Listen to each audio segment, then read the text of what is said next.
Cuối tuần cùng với gỏi ngũ sắc và súp hạt sen.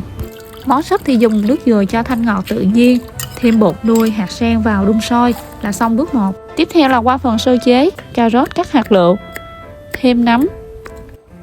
Đậu hũ non thì cắt miếng vuông vừa ăn. Cho tất cả nguyên liệu vào, thêm một ít nước bột năng, rắc thêm hành ngò là có ngay tô súp thơm lừng.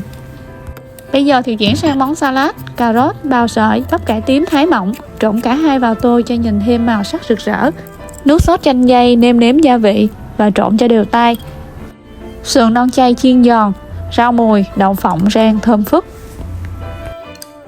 Và chiên thêm một ít bánh phồng tôm để làm topping ăn kèm. Và bữa ăn đã sẵn sàng.